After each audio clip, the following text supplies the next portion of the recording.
In today's episode of Homestead How, we're going to show you our Homestead outdoor boiler.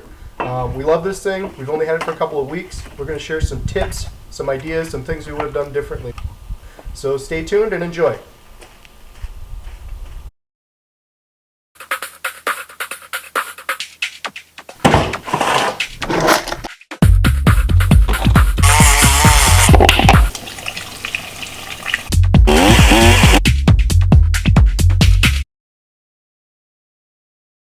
Outdoor boiler. Oh my god, this is really hot. Alright guys, this is our outdoor boiler. I think they're based out of Minnesota. So it's made in the USA, which I really like. It's a great unit. The newer units that outdoor boilers come out with are eco-friendly units, and the wood has to be seasoned. In any event, it's best to have the wood seasoned, but with this unit, I could cut down a green tree, get the fire started, and throw it right in there. I could cut down a pine tree, throw it in there. I could have a full round log that's not split and throw it in there, and it'll burn all night long. There's actually about 300 to 400 gallons of water in the top here. It's hot. This is actually what we have, the forced air system, and there's this PEX tubing. Water's pumped in through this tubing, and this is actually exactly like our system. And there's a heat exchanger, so the hot water comes in. This is super hot. And the water from the house goes through this tube and gets heated up. So here's your furnace plenum, and here's your fan. And you turn the fan on, it blows the air through the heat exchanger and blows it out throughout the whole house. Our energy is wood instead of propane or natural gas. And we're gonna go cut down some trees, split some logs.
Two pumps, there's room for a third.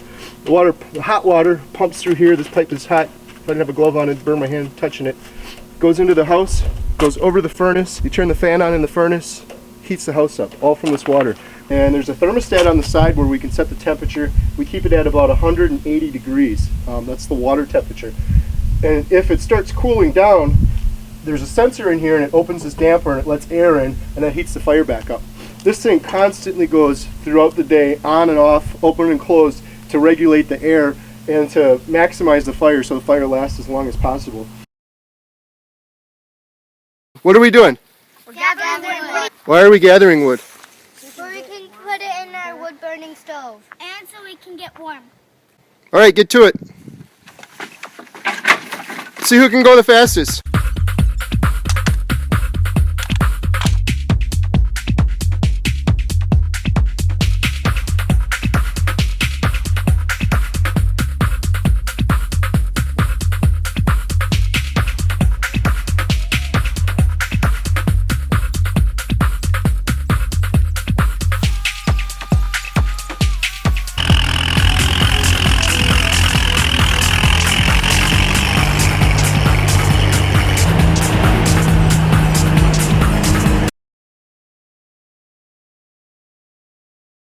So this is extra heater that I have hooked up to my outdoor burner. The hot water comes in through here. This pipe is really hot. It's at about 175 degrees. You can see all these fins. and it's just like almost like a radiator. And the hot water gets pumped through all these little tubes inside of here, and the heat comes off of that, and the fan in the back blows through that and blows all the hot air out.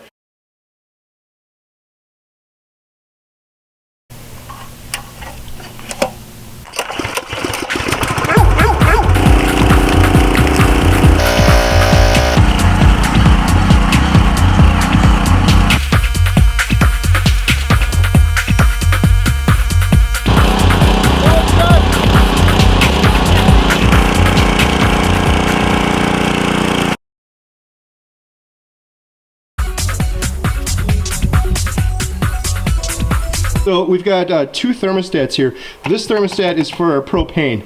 We've tested it, but we've never used it other than testing it when we first moved in here. This one is for the wood burner. The only thing this does is turn the fan on or off. We constantly have that hot water going to the furnace as long as we have those pumps running, which is basically non-stop. So we set this to whatever temperature we want, and it kicks the fan on to heat the house. This PEX tube we ran actually right through the cement. One thing I would suggest if anyone's going to get a system like this is this particular system has room for 3 pumps. We're only using 2. One of the things I wish I would have done is run a third set of PEX and just have it in here ready to go. We're planning on adding a greenhouse in the future for future use.